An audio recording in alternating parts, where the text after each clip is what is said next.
ตายาနေတဲ့တောထဲမှာတော့မဲနီနဲ့မောင်ပြလို့ခေါ်တဲ့စုံတဲ့တတွဲအိမ်ကိုပြန်နေကြပါတယ်ဟာတာကြီးကဘာကြီးလဲချက်လေးမသိဘူးလေဘာတွေထွက်နေရလဲသွေးတွေထွက်နေရလားရှုပ်ပါတယ်ကွာတီးဥဆိုင်နေနဲ့ထားလိုက်တော့အဲ့လိုနဲ့မဲနီနဲ့မောင်ပြတို့လည်းတောထဲကိုဆက်ဝင်လာခဲ့ပါတယ်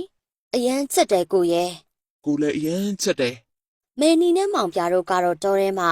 ချစ်ကြည်နူးတာတွေတစ်တီတူးတာတွေလုပ်နေပါတယ်မဲနီရဲ့အိမ်ကတောထဲမှာဖြစ်ပြီးအိမ်ကိုရောက်သွားတာမလို့မောင်ပြလည်းမဲနီကိုနှုတ်ဆက်ပြီးပြန်သွားတာပေါ့တိုးရင်းမှာနေရတာတကယ်ကောင်းတယ်နာရီပါပဲမြို့ထဲမှာဆိုရှုပ်ရှက်ခတ်နေတာစိတ်ညစ်စရာကောင်းတယ်မောင်ပြတယောက်တည်းစကားတွေရှောက်ပြောရင်းပြန်လာတာပေါ့ဒါကြီးကဘာကြီးလဲအကောင်တကောင်ကောင်တေထားလားမောင်ပြလည်းအဲ့ဒါကြီးကိုကိမဆိုင်တော့ပဲဆက်သွားလိုက်ပါတယ်ဒါပေမဲ့အဲ့ဒီသွေးတွေကမောင်ပြနောက်ကိုလိုက်လာပါတယ်ပြီးတော့မောင်ပြရဲ့ခန္ဓာကိုယ်ပေါ်တက်လာပြီးမောင်ပြလည်းထူးထူးဆန်းဆန်းတွေအာဘာတွေဖြစ်နေရလဲ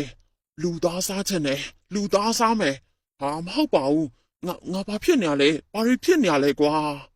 မောင်ပြလည်းသူ့ရဲ့အိမ်ကိုပြန်လာခဲ့တာပေါ့မုံစားမယ်ကွာပိုက်စာလာပြီမောင်ပြမောင်စားဖို့လုပ်နေတော့မှပဲရုတ်တရက်မိတ်လဲသွားပါတယ်ဒီနောက်မှာတော့မောင်ပြရဲ့ပုံစံကထူးထူးဆန်းဆန်းတွေဖြစ်လာပြန်ပါတယ်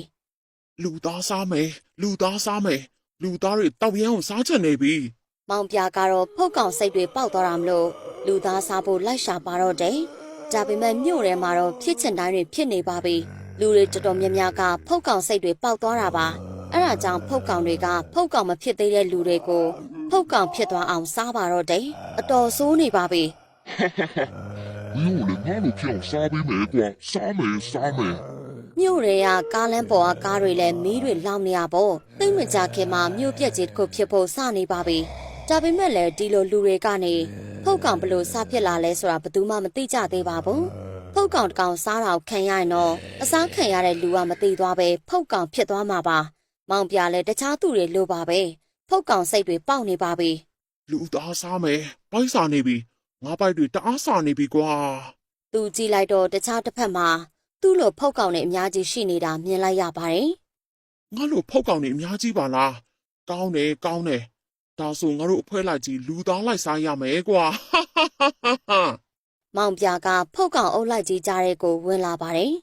မင်းတို့ကလူသားတွေကိုရှယ်စားနေရပဲငါတော့ပိုက်တွေစားနေပြီမရတော့ဟေ့ငါပိုက်တွေတအားစားနေပြီတယောက်ယောက်ကိုရှာရမယ်ကွာမောင်ပြကတော့တော်ရရသွေးတွေကြောင့်ဖုတ်ကောင်ဖြစ်လာတာပါဖုတ်ကောင်ကြိုက်တာခံရပြီးဖြစ်လာတဲ့ကောင်တော့ဟုတ်နေပါဘူးတော်ထဲမှာနေတဲ့မဲနီရဲ့အိမ်ကိုလည်းဖုတ်ကောင်တွေရောက်လာပါတယ်စားမယ်မြို့စားမယ်ငါ့တော့စား